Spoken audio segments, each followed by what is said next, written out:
Bueno, el profesor Gómez Pellón pues es autor de numerosas obras de etnografía y también de historia de la antropología.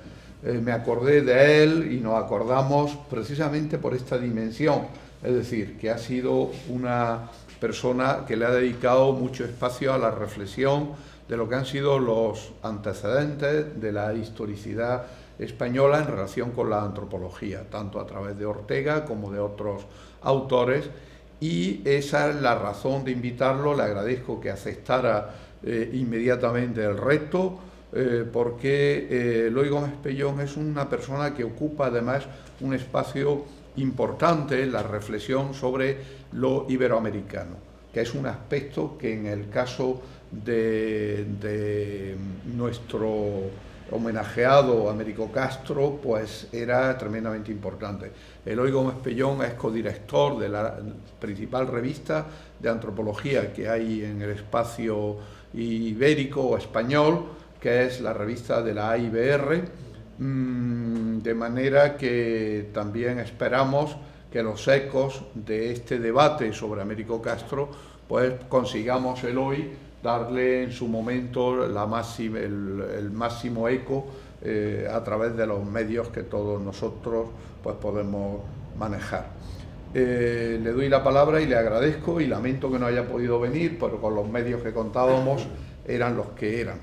Así que en otra ocasión, Eloy, creo que pronto nos veremos en alguna otra acto académico. Muchas gracias, Eloy. Tiene la palabra para hablar de ese Américo Castro que evoluciona del hombre liberal también al conservador, sin perder que él nos va a exponer. Muchas gracias, Eloy. Muchas gracias. Es un placer para mí estar en este coloquio y me siento encantado con la invitación que en su día me cursó el profesor González Alcantuz y mi amigo González Velasco. Efectivamente, estoy muy unido a la personalidad del profesor González Alcantuz por muchas razones, entre otras porque pertenecemos a una misma generación, nos hemos movido en unas idénticas coordenadas intelectuales, políticas, etcétera, y por lo tanto tengo la oportunidad hoy de hablar aquí de una figura extraordinaria desde mi punto de vista, tanto en la historiografía como en otros ámbitos del conocimiento, que fue Américo Castro. Esta mañana a primera hora he preparado un PowerPoint que no sé si lo puedo mostrar dado que hablo en la distancia, para hacer más llevadera y más comprensible la comunicación que voy a realizar. La verdad es que mi pericia es bastante limitada en esta aplicación concretamente, pero me imagino que será muy similar a todas y tendré que compartir pantalla. No sé si alguien me puede ayudar, si no también puedo hablar sin la presentación. Intenta compartir en la parte inferior. Compartir pantalla. Y vamos a ver.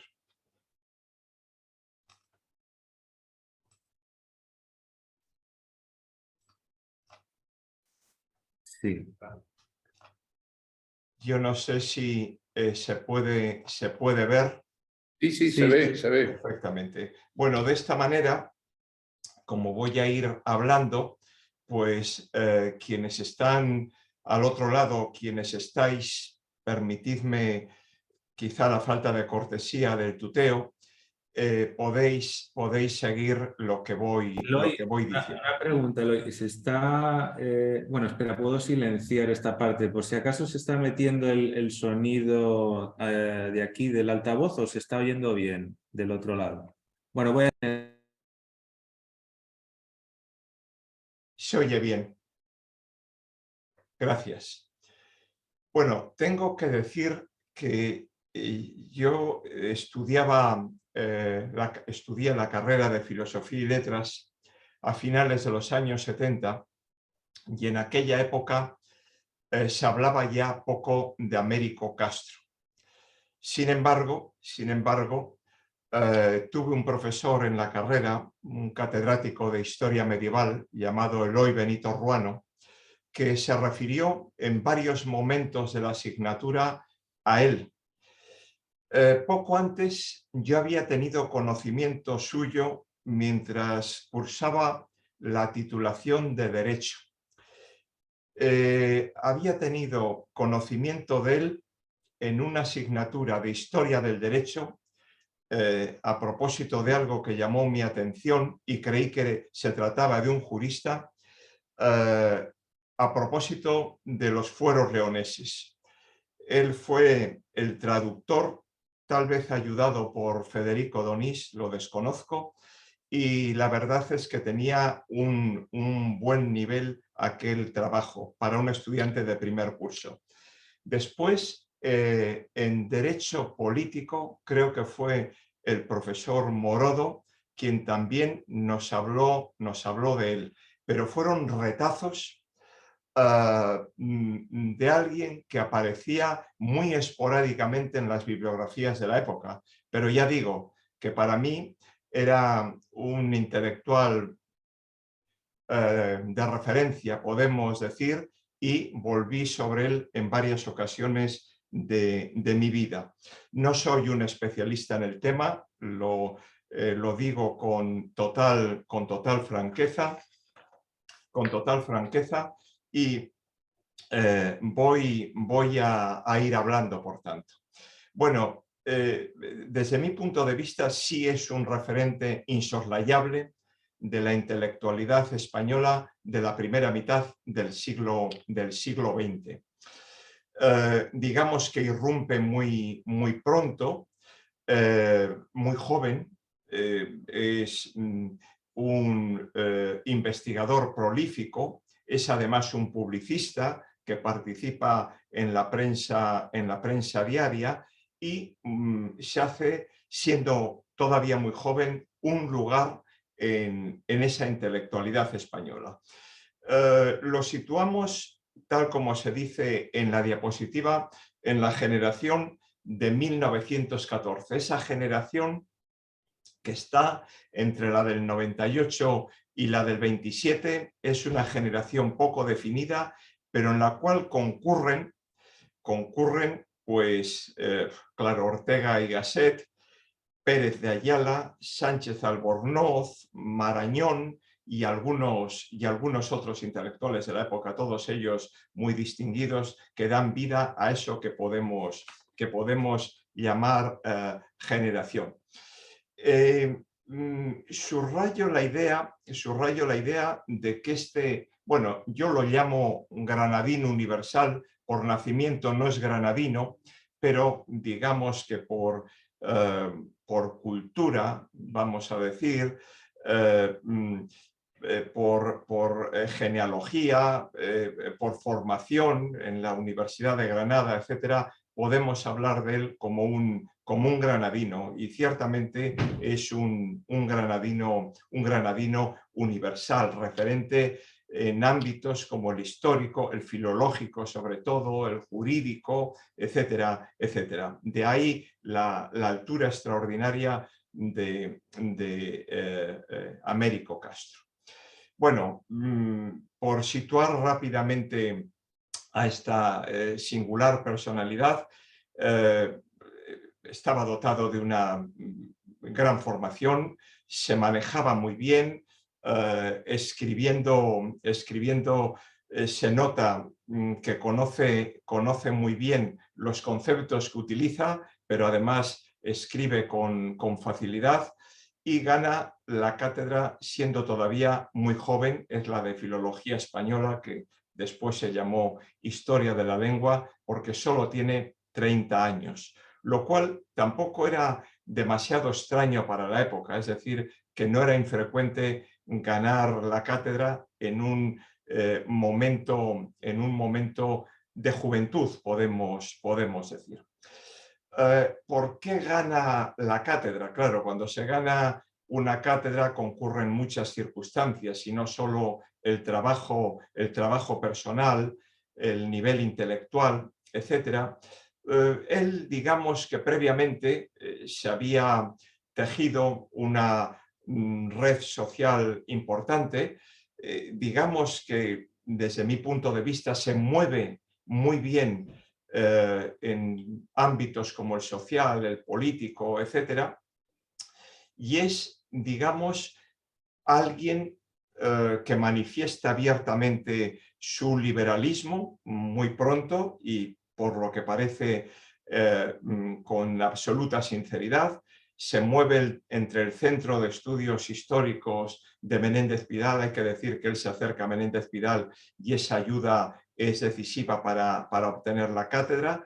Se mueve en ámbitos que podemos llamar socialistas, de la Junta para la Ampliación de Estudios, en ámbitos como la Institución Libre de Enseñanza, el Partido Reformista de Melquiades Álvarez, quizás sin abrazar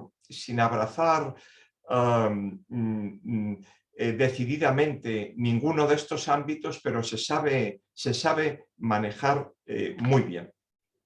Bueno, entonces ya se sabe que él había nacido, y tiene mucha importancia en su biografía, él había nacido en América, concretamente en la ruralía de Río de Janeiro, a donde habían emigrado sus padres.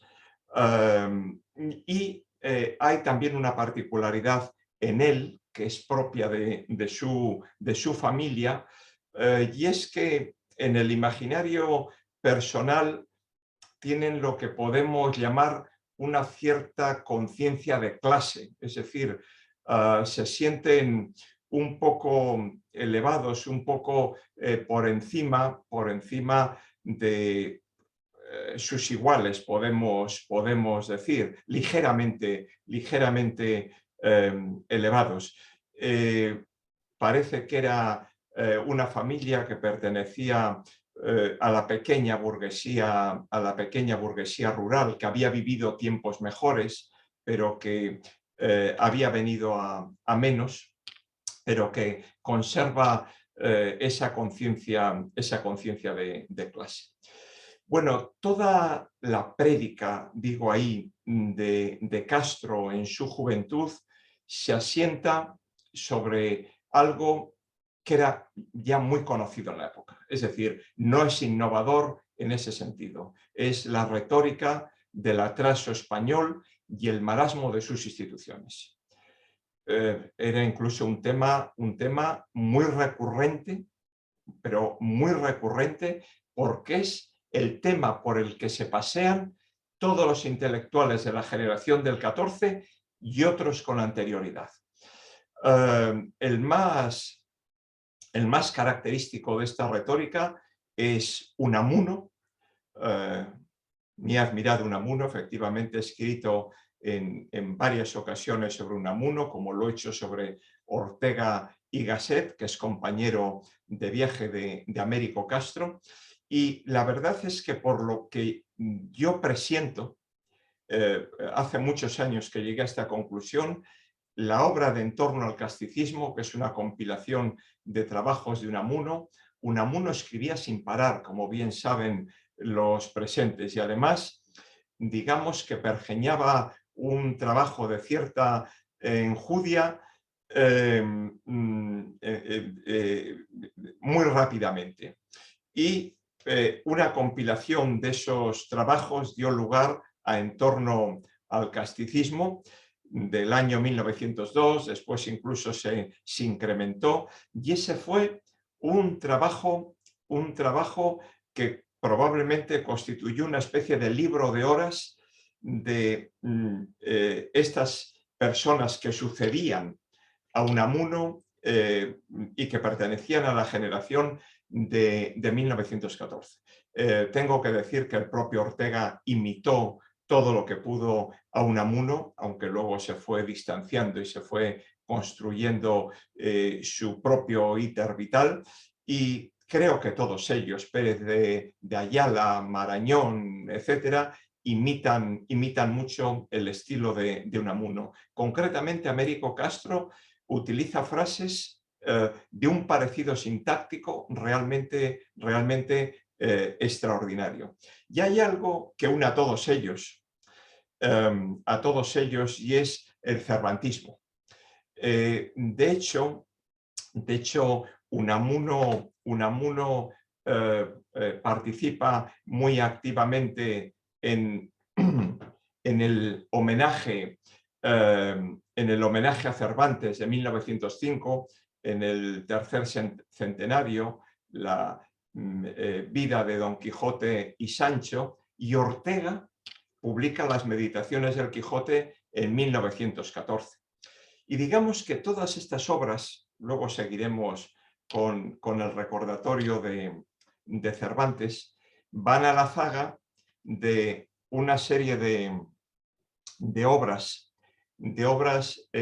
muy típicas de la España de finales del siglo XIX y del Gozne entre el siglo XIX y el siglo XX. Me estoy refiriendo al Idearium de Ganivet, al problema nacional de Macías Picabea, a la moral de la derrota de Morote y así sucesivamente. Bueno, digamos que este es el contexto entonces en el que se está moviendo Américo Castro, y digamos que son las referencias de las cuales está copiando información. Bueno, Américo Castro cuenta con otros compañeros de viaje, todos ellos suficientemente unidos, suficientemente compactados, pero siempre con diferencias. Hasta voy a decir que con toda seguridad, y no tengo empacho en decirlo por lo que parece, con pequeñas envidias, vamos a decirlo así. Salvador de Madariaga, que era otro de esos compañeros de viaje, publica la guía del lector del Quijote en 1926 y así sucesivamente. Américo Castro es un gran cervantista. Además es un cervantista con buen conocimiento de causa. Ha explorado muy bien la obra de Cervantes, como lo ha hecho con la obra de Santa Teresa, etcétera, etcétera, y es quizá el gran especialista de la época. Y le falta tiempo, claro, en cuanto puede, en el año 25, a la zaga de Unamuno, de Ortega, etcétera, para publicar el pensamiento de Cervantes en un anejo de la revista de Filología en 1925. Es más, siguió con la producción cervantina y incluso después de su muerte se han seguido dando a la prensa trabajos de Américo Castro sobre Cervantes. Hay que decir algo que tiene mucha importancia, y es que Unamuno tampoco fue original en el planteamiento de todo este asunto. No sé si figuraba ya en una diapositiva anterior, no, concretamente en esta. Digamos que todo este asunto del marasmo español se plantea en 1876.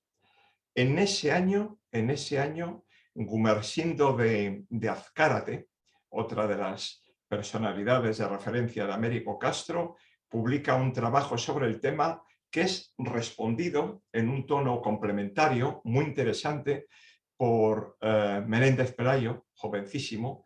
Me he dado cuenta repasando la información que tiene 19 años, pero que se va a convertir se van a convertir en dos textos de referencia.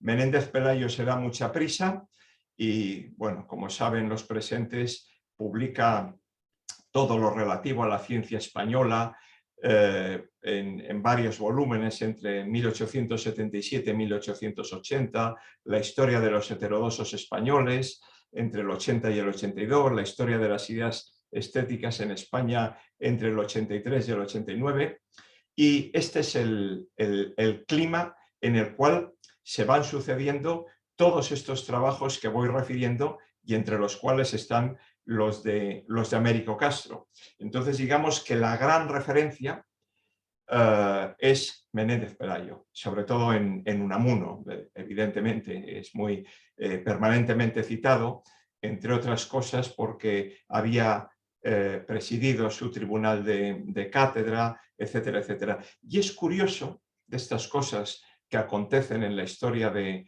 España, en la historia intelectual, que Menéndez Pelayo, representando al conservadurismo, buena parte de los que he mencionado se mueven también en ese ámbito del liberal conservadurismo. Américo Castro es un buen ejemplo. Creo que todos están en ese punto del liberal conservadurismo, pues que Menéndez Pelayo fue el senador krausista, representando concretamente a la Universidad de Oviedo en sucesivas legislaturas. Es decir, que todo esto es un entramado no suficientemente conocido, pero de enorme importancia para conocer las raíces de todo el tema que estoy tratando.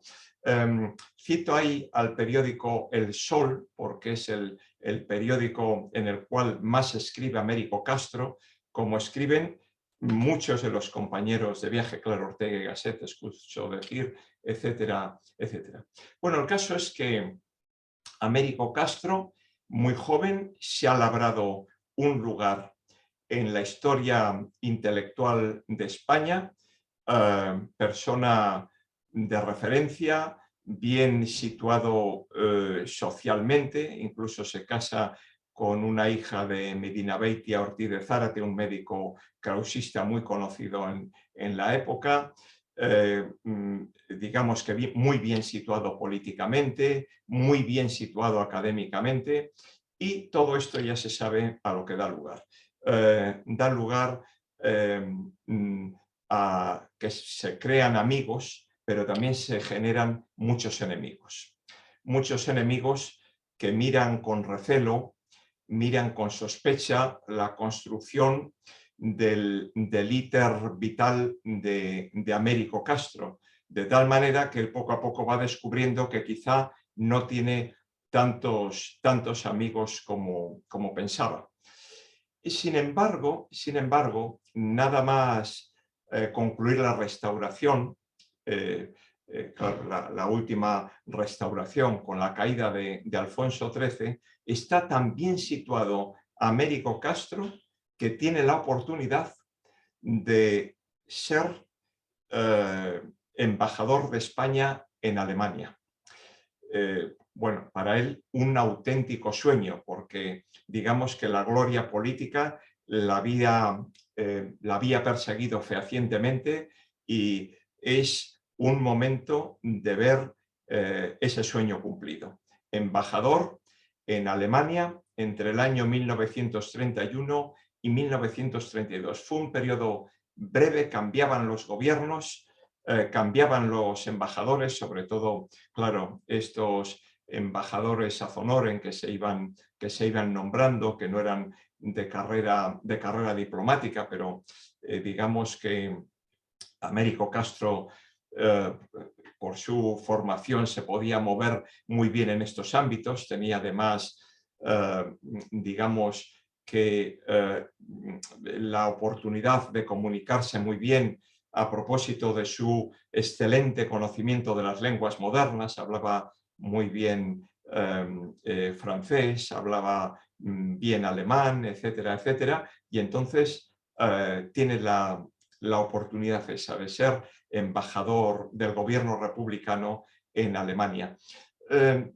Por cierto, que quizá fue afortunado en el cese, porque justamente el mismo año del cese tiene lugar el ascenso del Tercer Reich y las cosas cambiarán muy rápidamente en Alemania. Él aprovecha además muy bien el tiempo en Alemania, no solo para aunar la relación que tenía con Ortega, sino para aunar relaciones con otros españoles intelectuales como él en Alemania. Y bien, digamos que se inicia el conflicto y él pertenece a ese grupo en el cual están Ortega, Sánchez Albornoz, Azorín, Pérez de Ayala, Salvador de Ayala y una legión de intelectuales. En la historiografía se les ha llamado los miembros de la Tercera España, que rechazan pertenecer a uno de los bandos, que eligen el exilio en prevención, pero a la mayor parte de ellos les falta tiempo para iniciar conversaciones con vistas a un regreso. Contactos, digamos que con algunos de los que habían permanecido. Bueno, en el caso de Américo Castro, sabemos que inmediatamente se dirige a Cosío para ver cómo están las cosas. Y las cosas eran las propias de un gobierno intransigente de la época, y bueno, digamos que desde aquí se van facilitando los retornos.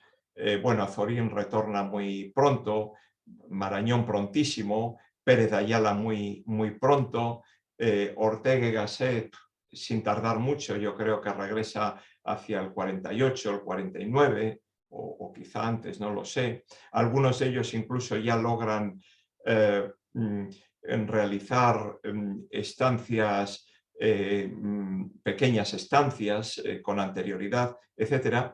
En el caso de Castro, con seguridad absoluta, no sabemos nada. No sabemos si realiza algún viaje a España, como parece que pudo realizar en relación con su familia. A otros les sucedió algo parecido, pero el caso es que en 1970, antes de que termine el franquismo, ya está instalado en España. Y estoy pensando en otros intelectuales, en un granadino, no lo iba a decir, pero me estoy acordando ahora, en un granadino universal también, como es Francisco Ayala, que regresa como hacia 1960, pero creo que incluso había hecho ya algún viaje con anterioridad. Claro, hay que pensar que muchos de ellos tenían familia. El propio Sánchez Albornoz, claro, tenía sus hijas aquí, a su hijo Nicolás lo tuvo durante un tiempo, etcétera, pero Sánchez Albornoz es el único del cual no hay constancia de que regresara en ningún momento, perteneciendo a este grupo de la tercera España. Y bien, bueno, digamos que de esta época de un Pérez, de un Américo Castro, intelectual, reformista, progresista, liberal, incluso yo diría que liberal de centro, más que liberal conservador en algunos momentos, se pasa a un Américo Castro que a mí siempre me ha llamado la atención, distinto. Es decir, es como si hubiera tenido lugar una especie de metamorfosis. Bueno, ¿por qué Américo Castro elige los Estados Unidos para el exilio? Sería la primera pregunta.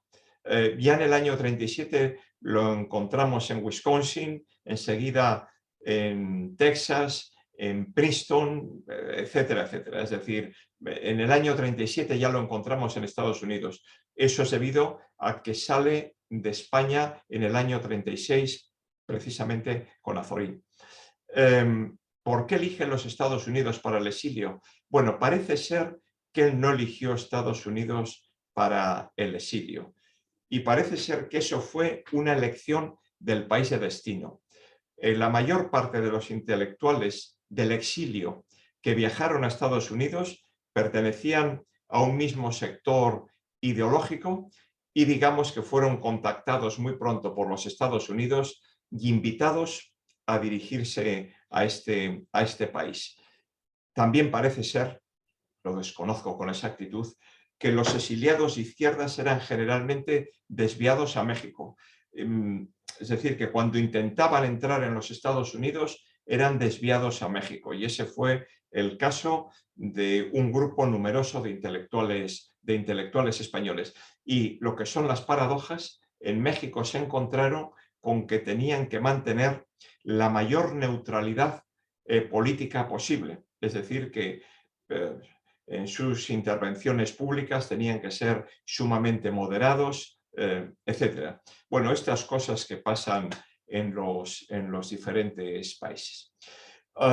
Bien, ¿qué más podemos decir de la presencia de Américo Castro en los Estados Unidos?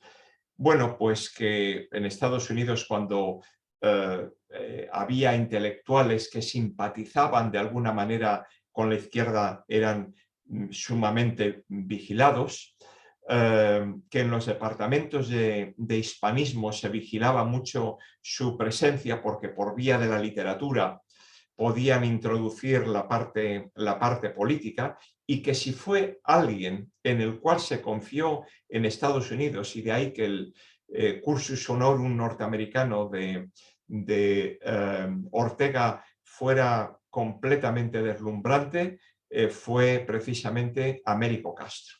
Américo Castro ingresa en Estados Unidos siendo ya muy conocido, es un filólogo, además, ni más ni menos que afín de la escuela de Menéndez Pidal, el cual tenía un predicamento en Estados Unidos extraordinario. Por lo visto tuvo mucho que ver con el desplazamiento de la lengua alemana en la segunda década del siglo XX en favor de la lengua española en las universidades americanas. Ese es el origen de todo este movimiento. Entonces, no solo eso, sino que tenía fama de ser liberal, de ser enemigo de las dictaduras europeas, y algo importante, tenía pasaporte latinoamericano, concretamente brasileño, es decir, que al perder en el exilio el pasaporte español, recuperó el que tenía por nacimiento, el pasaporte brasileño. Luego tenía todas las bendiciones para desarrollar su carrera en los Estados Unidos. Bueno, Américo Castro en los Estados Unidos, pues eso representa al español inteligente, al español refinado, antifascista, como acabo de decir, etc. Y es un caso sumamente similar al de Jorge Guillén y al de Pedro Salinas, y además, incluso al de Amado Alonso, a quien, por cierto, lo instala el propio Américo Castro, lo cual nos da la imagen del autoritas de Américo Castro en Harvard.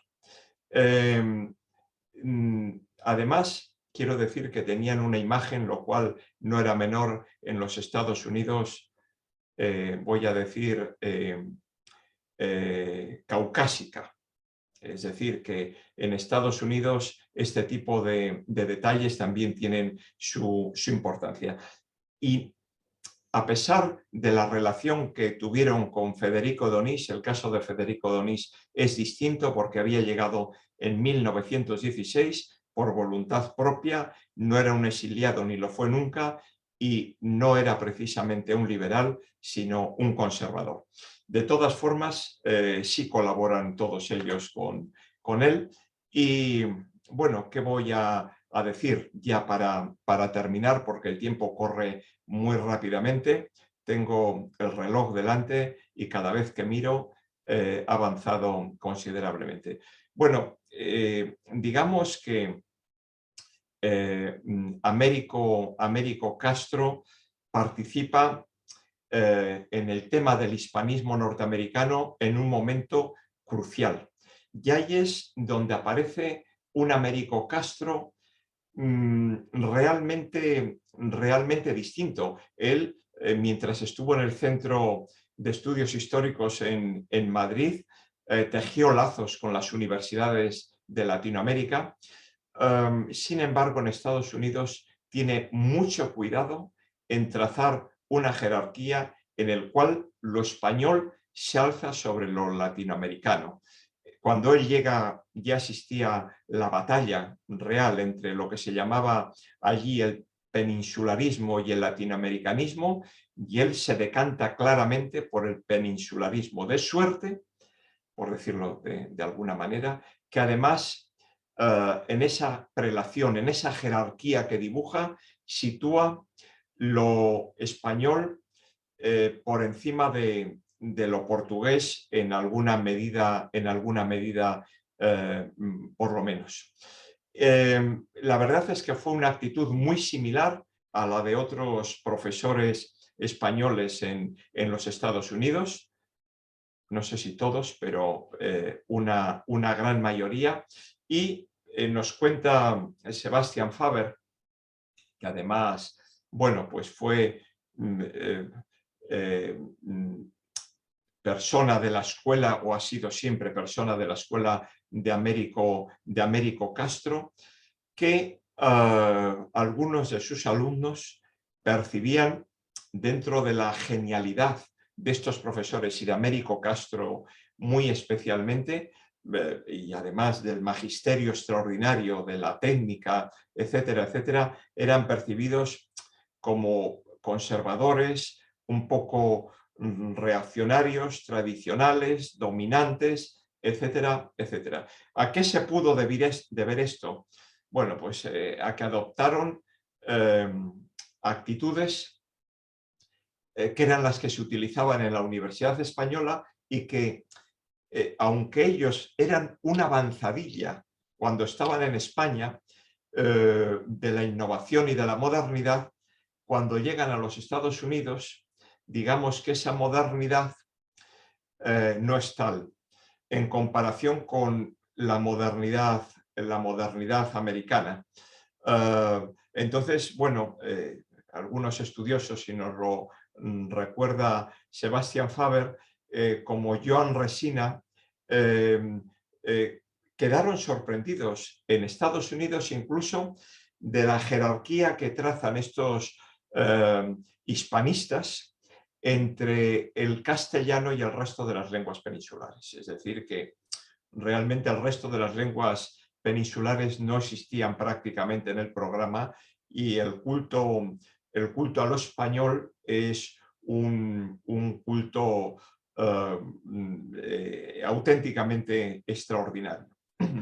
Bueno, pues digamos que Castro aprovechó muy bien las circunstancias para que el español fuera una auténtica referencia, pero al mismo tiempo que se le daban facilidades a Castro para que construyera su visión de las cosas en los Estados Unidos, además en excelentes departamentos, enseguida se le empieza a utilizar como el agente ideal de la política del buen vecino.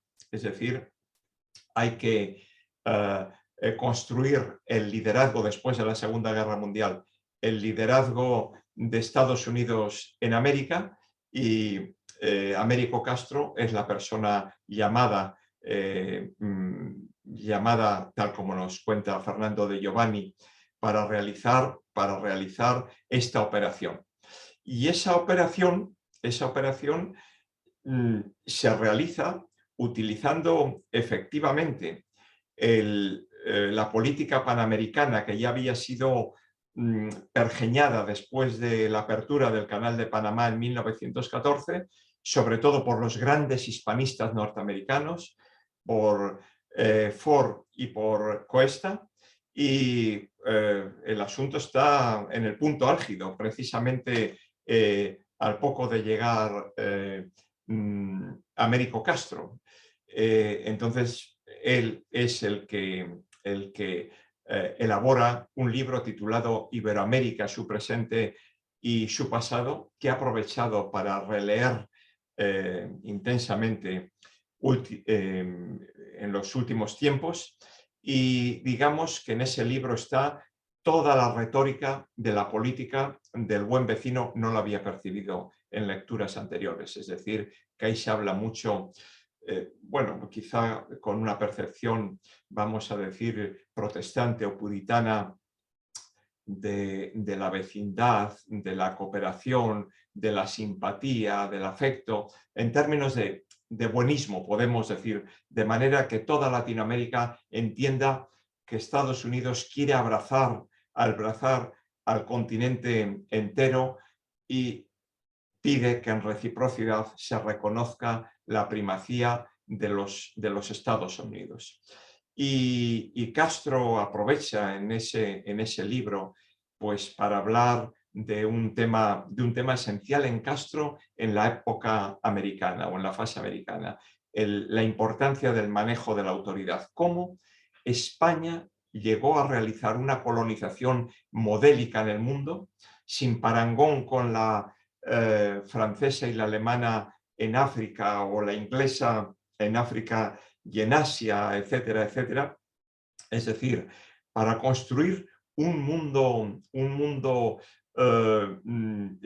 muy diferente del que construyeron otros colonizadores, y eso lo hizo, según Castro, España, con un excelente manejo de la autoridad por parte de la corona y por parte de la Iglesia. Precisamente dice Castro, cuando se relaja la autoridad de la corona y la de la Iglesia, pues se produce, no lo llama independencia, lo llama retóricamente fragmentación, ¿no? Como bien saben los presentes, la fragmentación de América Latina. Es curioso, y aquí la paradoja casi de toda esta breve exposición, y es que eso lo dice un republicano y un laico. Y bueno, pues lo que sigue diciendo en la obra es que por eso Getúlio Vargas, el típico representante del peronismo americano, juntamente quizá con el peronismo, etcétera, y con el gobierno de Lázaro Cárdenas en México, lo que sucede es que el peronismo y el varguismo son sumamente similares, es decir, tienen las mismas bases, y las de Cárdenas son un tanto referente, pero es el populismo por excelencia el de Lázaro Cárdenas. Claro, aprovecha Américo Castro para poner como modelo al varguismo y para denostar al régimen de Lázaro Cárdenas.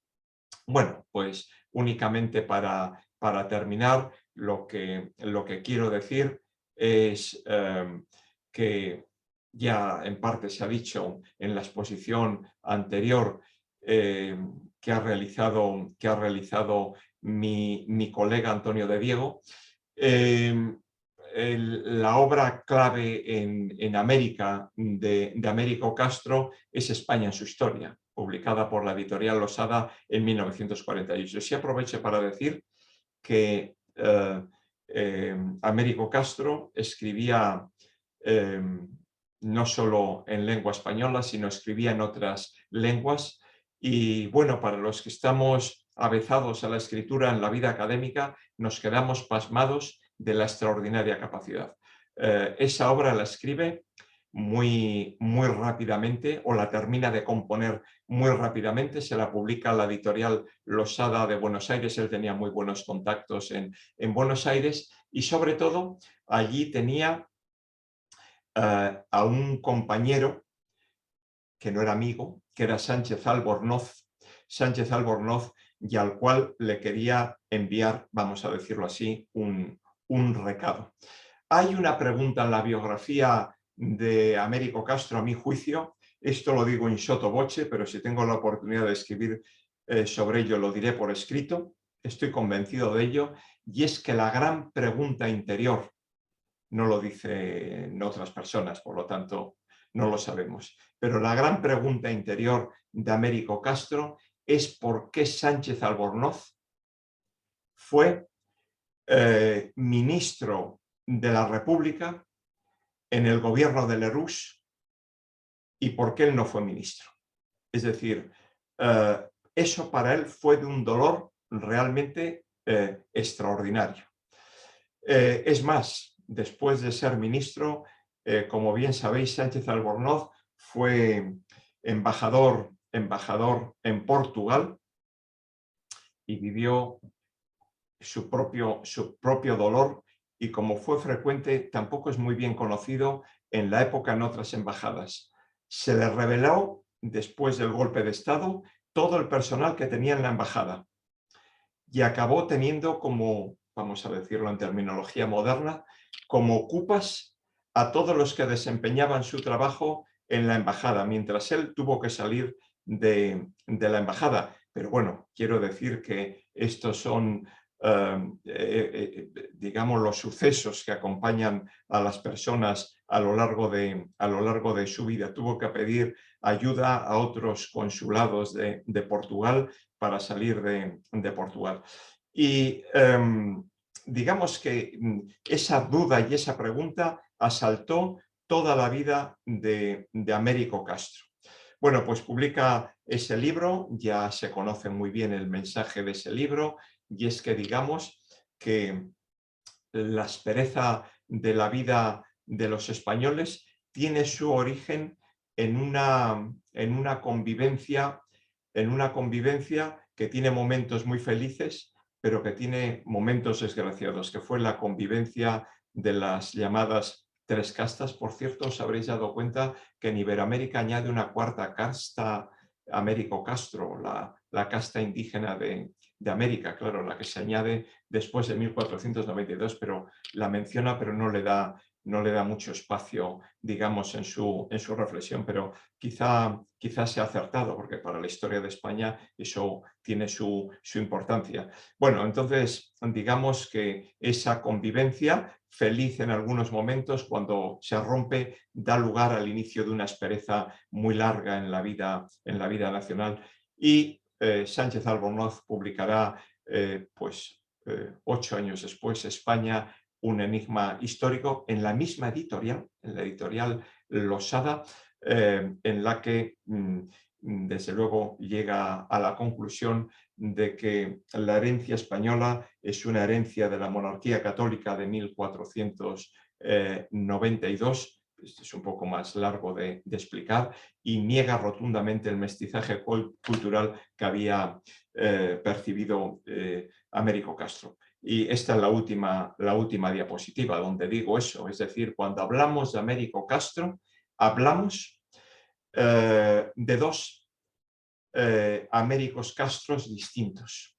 Uno es el español, europeizante, moderno, liberal, krausista, etcétera, etcétera, reformista, etcétera. Y digamos que el otro es el Américo Castro, conservador, en algunos momentos recalcitrante. Es curioso que Américo Castro llegara incluso a tocar el tema de la biopolítica, es decir, cómo está convencido de que cuanto más se aclare, vamos a decirlo así, el continente americano, pues más grande será, fenotípicamente quiero decir, el continente americano. Por lo tanto, hay un desplazamiento biográfico realmente extraordinario. Bueno, esto no quiere decir que Américo Castro no fuera